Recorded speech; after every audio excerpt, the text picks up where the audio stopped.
All right, hello everybody. It is Monday. Welcome to the Top Producer Show. My name is Brandy and this is Jeff.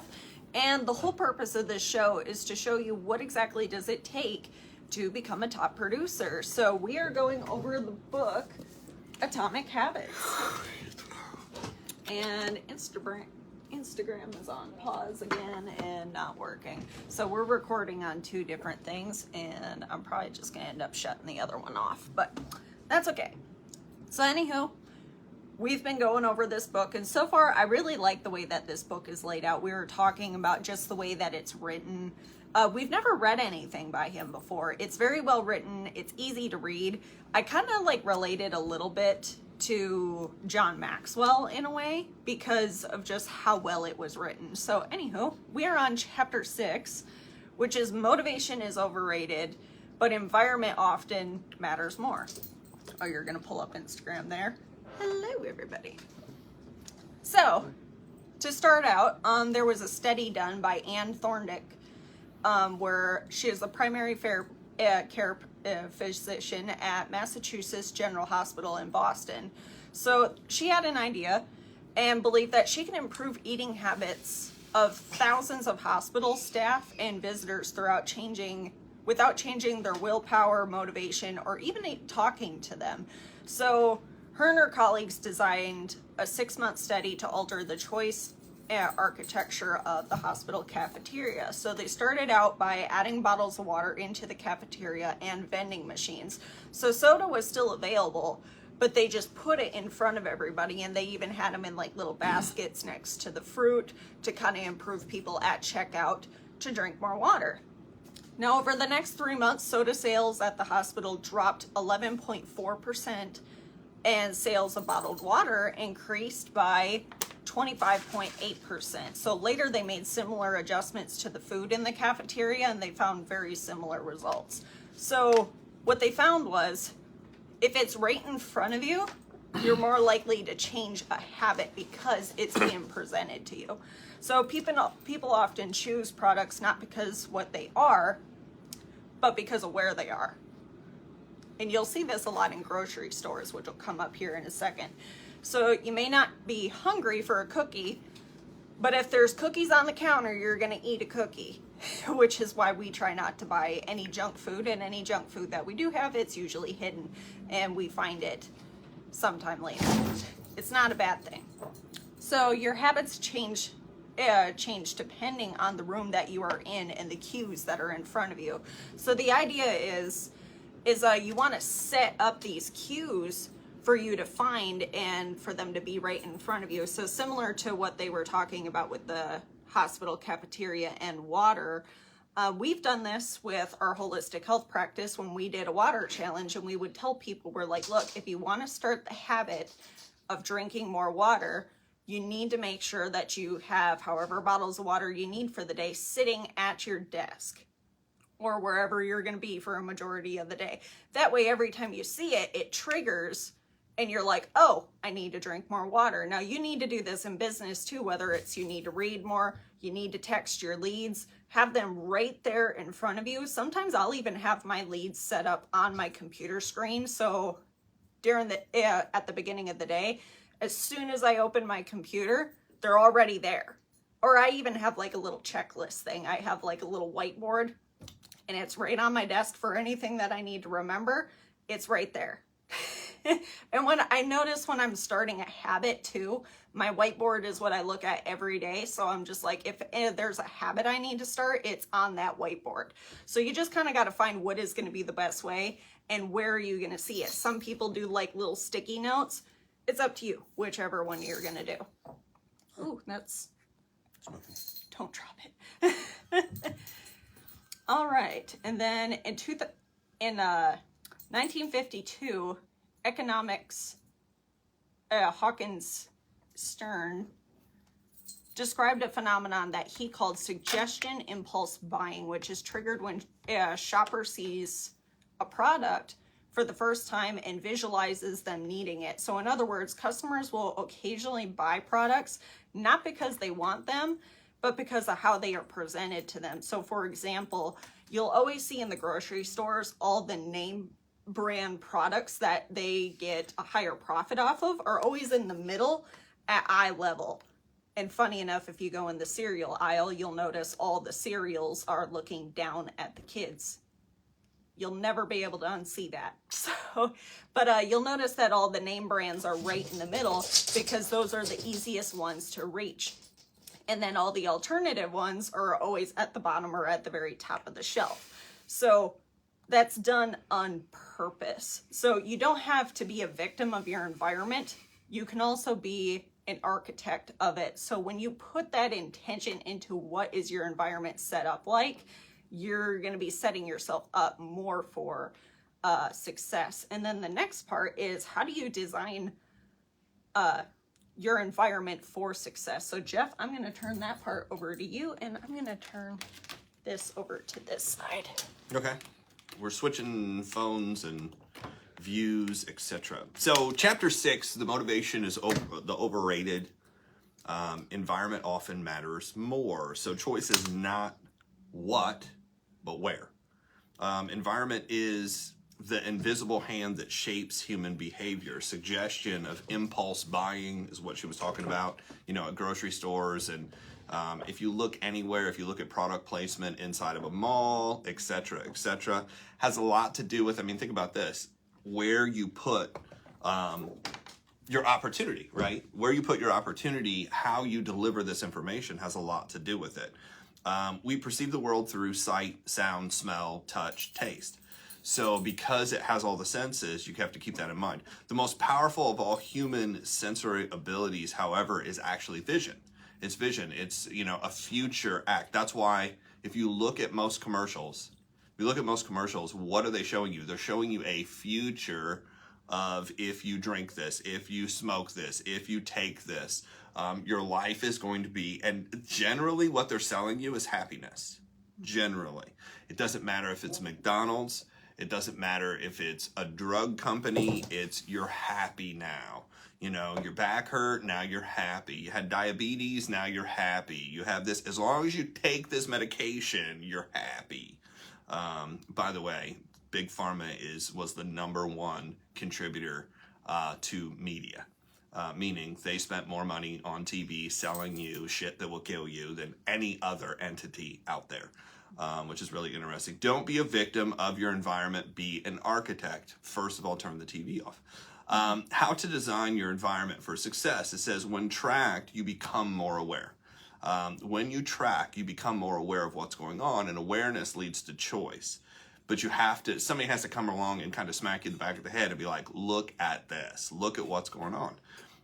If you can see it, if you can't see it, you won't do it, is kind of what they're saying. I use the analogy, my mom's like, oh my gosh, I'm trying to get rid of bad foods, right? I'm trying not to eat this stuff. And I was like, well, there's a very simple principle. Don't buy it. Don't buy it.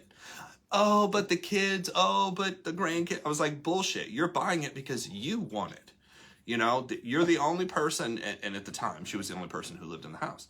So I was like, you're the only person who lived in the house. You're saying you want it for them, but you're buying it and you're eating it. So that means you really want it for you. Don't buy it. If it's not there, you can't see it, you can't eat it. You're going to have to physically go to the store to buy more. So the context is the clue. Locations create habits. If you train yourself to link habits to locations, then you can kind of manipulate things. So we were talking about, direct sales network marketing, putting your leads together ahead of time, plan your day before the day begins. I learned this from one of my coaches and mentors. He's like, look, if you want to create the habit is you basically plan the year before the year begins. You plan the month before the month begins. You plan the week before the week begins, and you plan the day before the day begins. Did you know what you were doing today before today got here? And the reality is 99% of us, we know what we have to do the next day. It's not like a surprise. People are like, oh my God, Easter got here. Really? It's on the calendar every single year. People always bitch and whine. I can't believe Christmas got here. So it's been the same Christmas since you've been alive.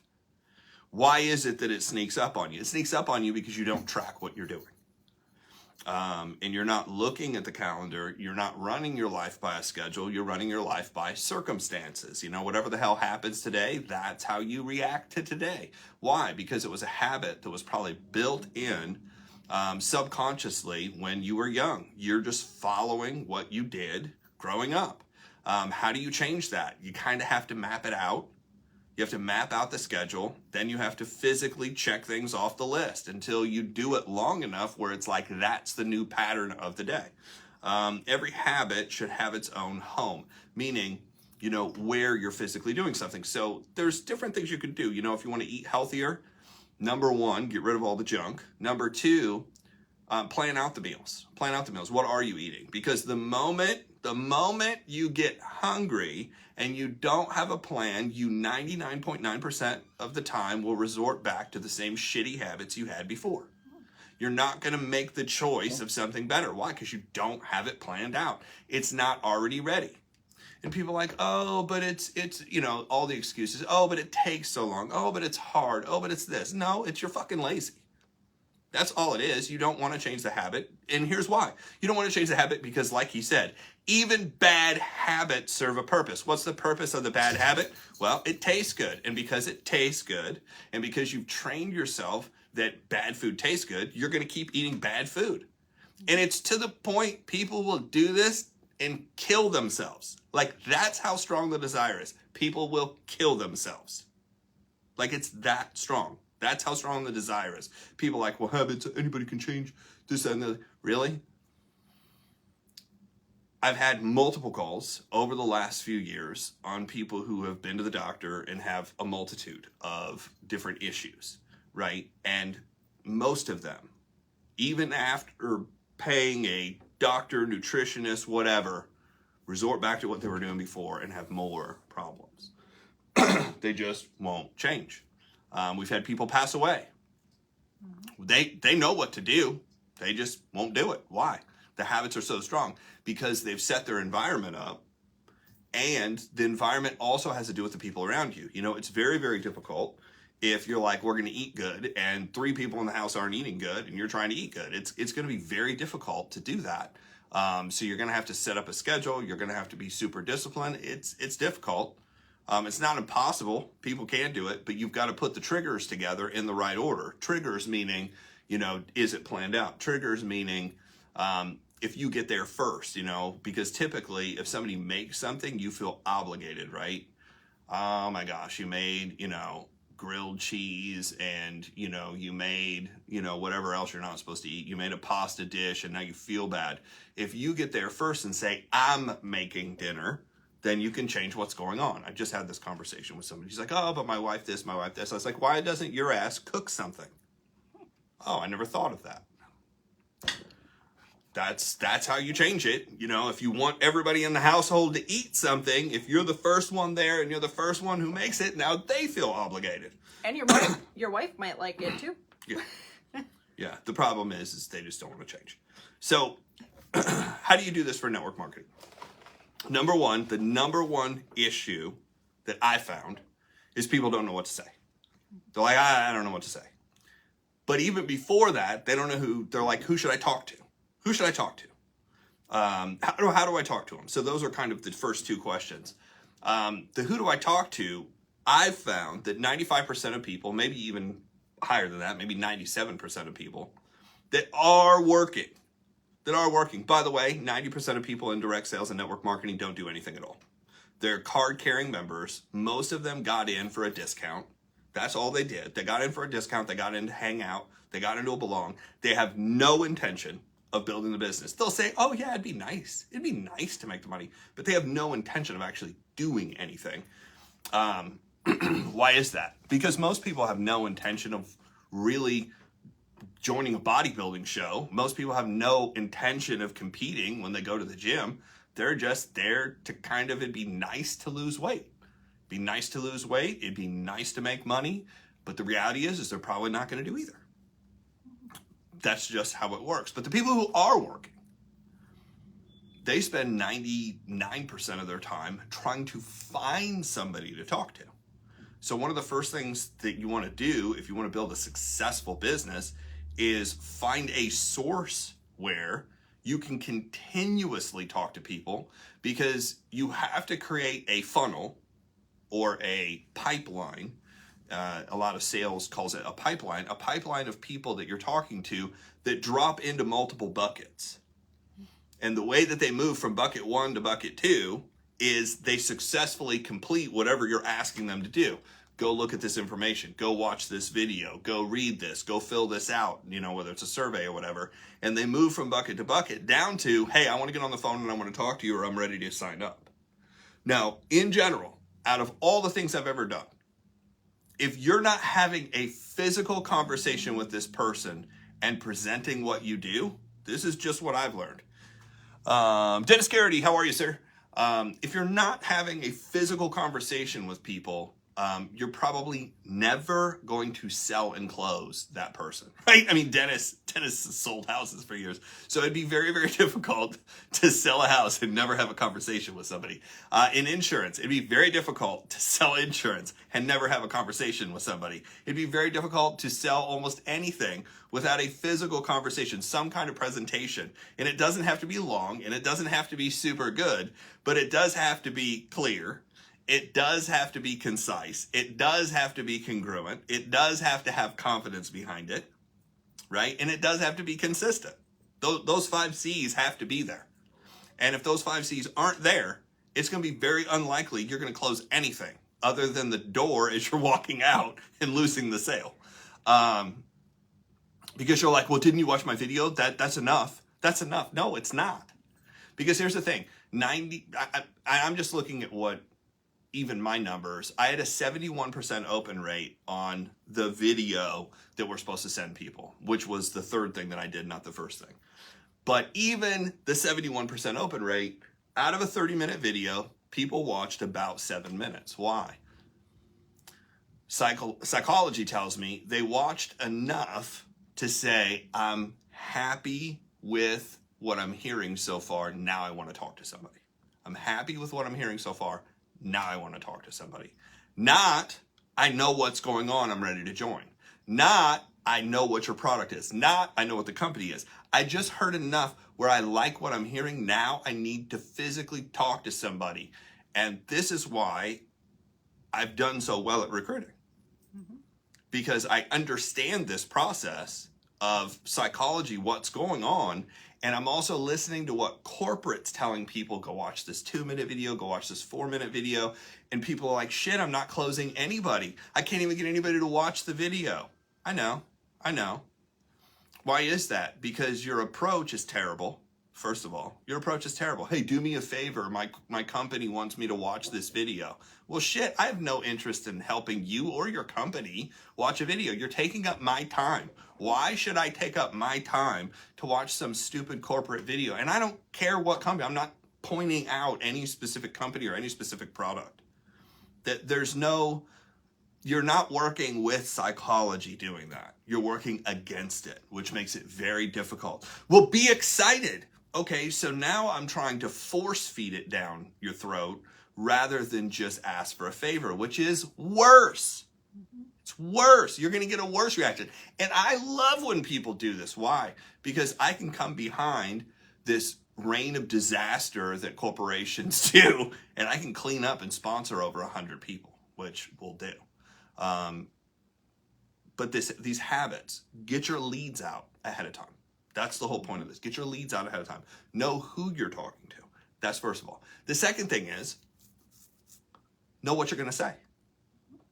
Know what you're going to say. If you don't know what you're going to say and you're just winging it every time, you're never creating any consistency. You're never creating any congruency. You're not being clear. And that's why you're not getting anywhere. That's why I was taught early on, there is a written presentation and you read the presentation to people.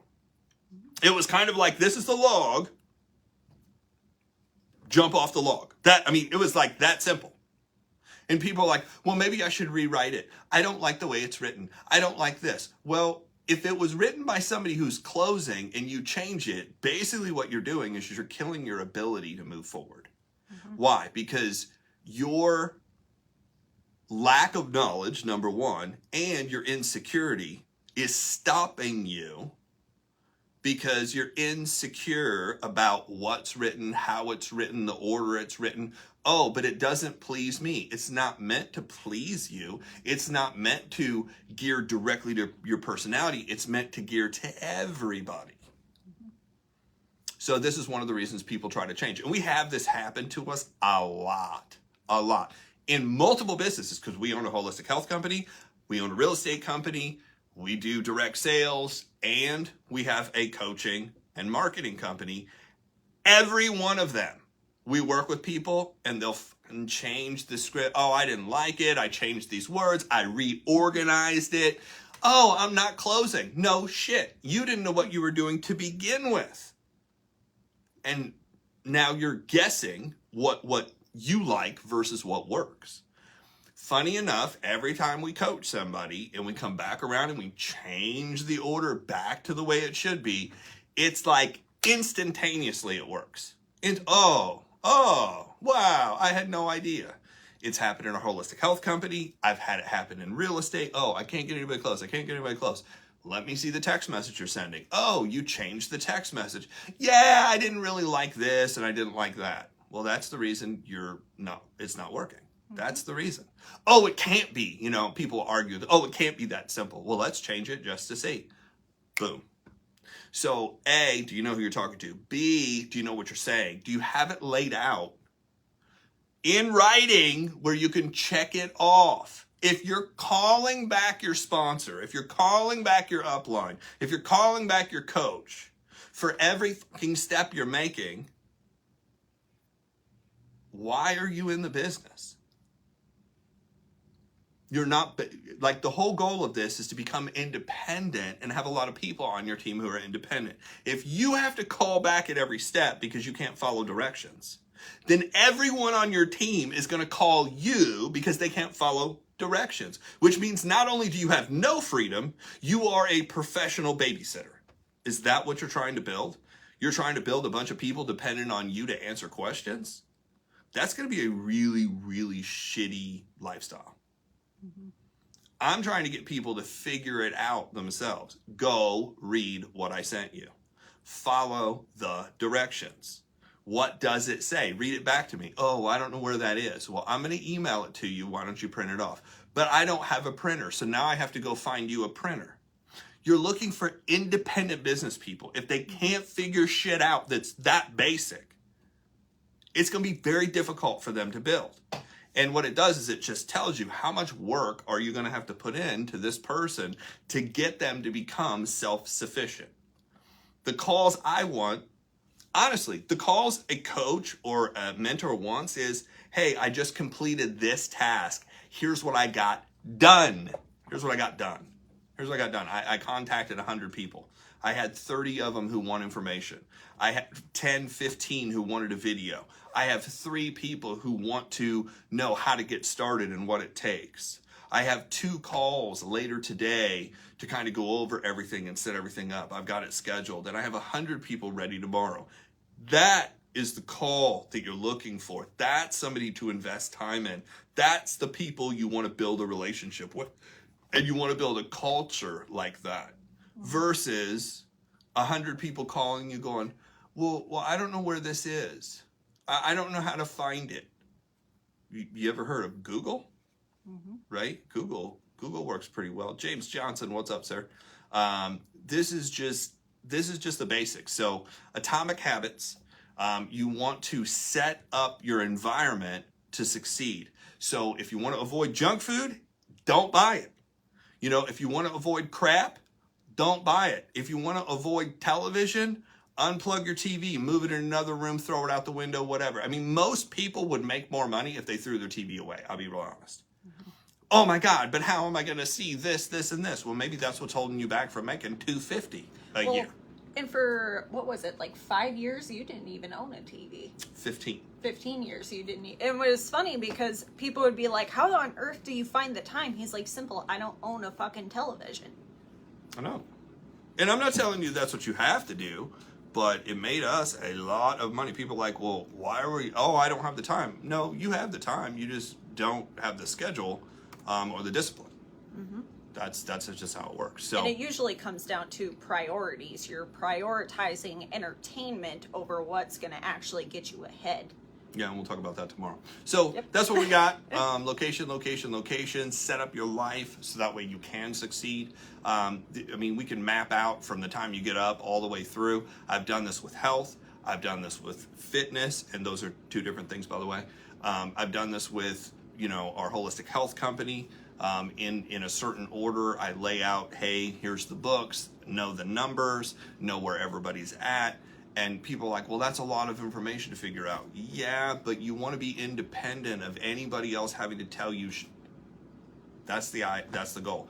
And then when you do get together with a coach and be like, look, this is what I'm doing. When you're doing something, it's kind of like a car. If a car's moving at 60 to 100 miles an hour, you can be like, you're going in the right direction or you're not going in the right direction. But when you're not moving at all and you're asking for coaching, it's kind of like, I don't even know what direction to send you because you're not moving anywhere. So that's what we got. If you want more information like this, if you're looking for leads, if you're like, hey, I'm in direct sales, you know, you're watching the replay, I'm in direct sales, I need leads. I want to know who to go talk to. I want to know how to talk to them. We're actually giving away 1,000 free work from home leads. Now, if you're already part of our organization, I'm not giving you an extra 1,000. You know where to go get unlimited leads. But for those of you who are watching for the first time, we are giving away 1,000 work from home leads. You just have to go to joinmyleadershipnetwork.com and register. We'll put that link below.